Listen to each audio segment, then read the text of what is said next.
Next story. The mole and his mother. I'm doing all right, brother. I'm doing all right, man. You know, doing the thug dizzle. You know what I mean? But we'll get into that. We'll get into that. So this third story, you know, shout out Maya for the recommendation. Called A Mole and His Mother. This one's funny, but there's a lot of bars in it. There's a lot of bars. All right. So it's actually printed out right here, but I'm a you know what I'm saying? I'm a cat, and I'm gonna do it like this to make it look like I'm reading out the book. Okay. A mole, a creature blind from birth, once said to his mother, "I am sure that I can see, mother." Wait. A mole, a creature blind from birth, once said to his mother, "I am sure that I can see, mother." In the desire to prove to him his mistake, his mother placed before him a few grains of frankincense and asked, "What is it?" The young mole said, "It is a pebble." His mother exclaimed, "My son, I am afraid that you are not only blind, but that you have also lost your sense of smell. The moral: when you boast of one thing, you will be found lacking in that and a few other things as well." Man, look, that's interesting. That's bars. That's bars. Like, think about it. So the mole, okay, so you know moles are blind. The mole is telling his mom, "Nah, ma, I can see. I can see." The mom is like, "Yeah, I know this nigga can't see, but what's this then?" "Oh, it's a pebble." And she put frankincense in front of him. Now, I wasn't in Jerusalem on December 25th, zero.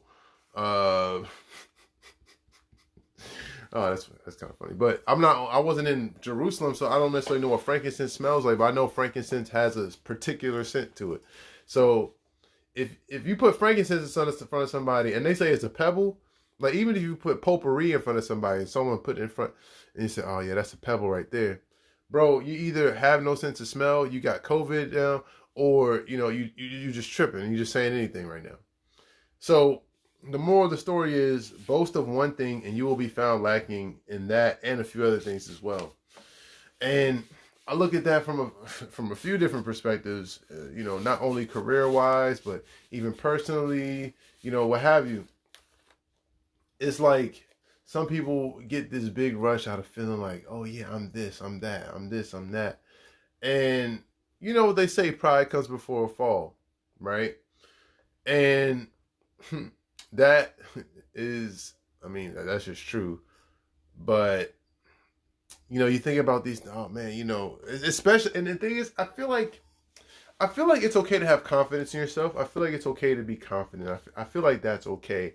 I feel like where the issue is when it comes to a a platform of boasting, or you take a situation and you stand on top of it and you boast about it. You're like, "Man, you know, I'm making all this money.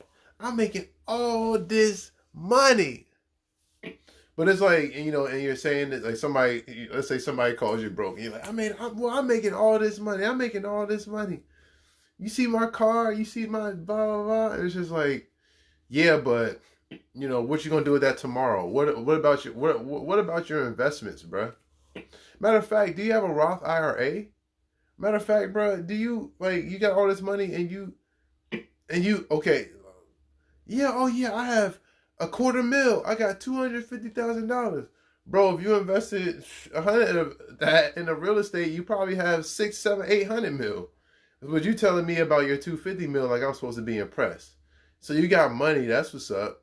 You're able to get money, that's what's up. But you can't keep money and you can't help money grow. So what are you really bragging about right now? "Oh yeah, well, I got this, I got that."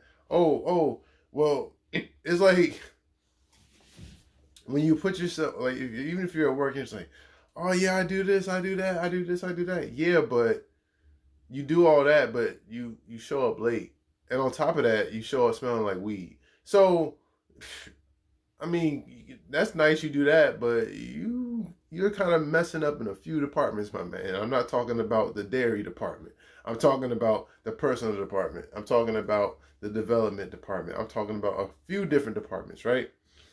So I say this story as a warning to anyone out there Not to say anyone's really going through. Well, I don't know what y'all motherfuckers is going through. let me let me not project. I don't know what you motherfuckers is going through. But what I do know is that I'm not saying be humble and be quiet and dim your light. I'm not saying that. What I'm saying is don't jump on top of a pedestal to brag about something if you ain't got all your shit together. And if you actually have all your shit together, you probably realize the foolishness and just how I'm gonna just go with foolishness. The foolishness in being boastful and being overly prideful and being overly braggadocious. Like you understand that that's not really the wave. Because yeah, it's like, I was talking to my homie last night and we were talking about Frank White. Maya says confidence in a realistic sense is perfectly healthy. Yes, exactly. You can be confident in your, like, don't let nobody play you. My thing is, look, like, I'm chill, I'm humble, confident person. But if somebody tries to play me, oh, and you pull out them receipts on your ass will be embarrassed. I promise, you'll be embarrassed. But personally, I don't care. You know what I'm saying? I'm not here to boast or brag about anything else. You know what I mean?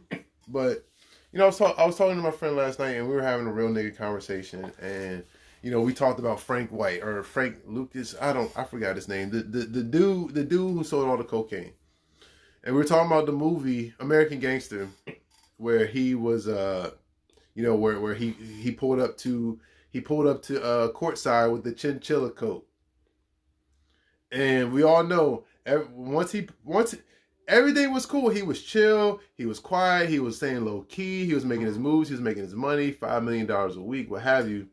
But he pulls up to the NBA game with a chinchilla coat, a loud chinchilla coat. So everybody's wondering, who is this guy over here sitting with all these millionaires and billionaires with a chinchilla coat? I ain't never seen this person. I ain't never heard of this person before. And then all of a sudden now the feds are starting to watch. Now the feds are plotting and saying, okay, who is this guy? We got to figure out who he is, what's going on. Oh, okay, he got money, he got this, he got in the third. Oh, but okay, he has a weak link over here. Let's exploit this weak link. Oh, he got a weak link over here. Let's exploit this weak link. And just from you making that one boastful, braggadocious statement, that was, when you look at the movie and you look at how it all went down, it's like, man, it was this one move that tore down the empire. And you find, now I'm not saying his drug empire should have continued per se, but it's more so the fact that you had an empire, you had something good going, and you let it fall. You got tricked out of your spot because of outside opinions, and you trying to like show motherfuckers that you got it, and it's like, okay, that's cool, that's cute, that's whatever, but you can't, Shah says anything else is a con. Facts. Huh. So you got confidence and then you got cons. straight up. And that's what it is, yo. Like you gotta just make sure you're confident in your abilities, you're confident in what you got going on, but and I think I said this last week, like know your place though. Like know your place in the world. Not in a diminishing sense, but more so like self-assess, see where you are, see where you are in comparison to everyone else, and not necessarily from I'm trying to do better than somebody, or oh man, they're doing better than me, but more so say, okay, like I make good music, right? But I'm not Kanye West, and that's not necessarily talking about personally or whatever. It's more so like, bro, Kanye is Kanye. I can rap good, but I'm not Jay-Z. I can rap good, but I'm not Lupe. You know what I'm saying? So it's just like, I know my place in this world.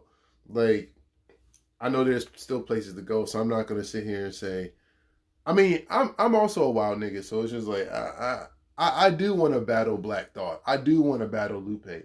Not because I think I'm going to win, just because I want to see how my sword fares against these super sharp swords, right? That's more so.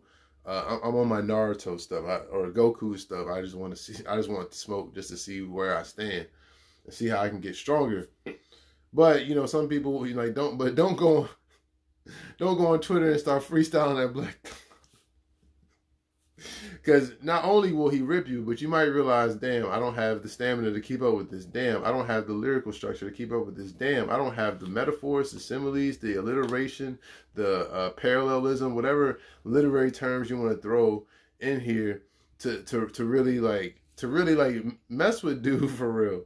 And you don't want to be in a place where you look twice as dumb because you were, you look 4 times as dumb because you were 2 times more confident than you needed to be. You were 2 times more prideful and boastful than you needed to be. And that's it. That's the bar right there.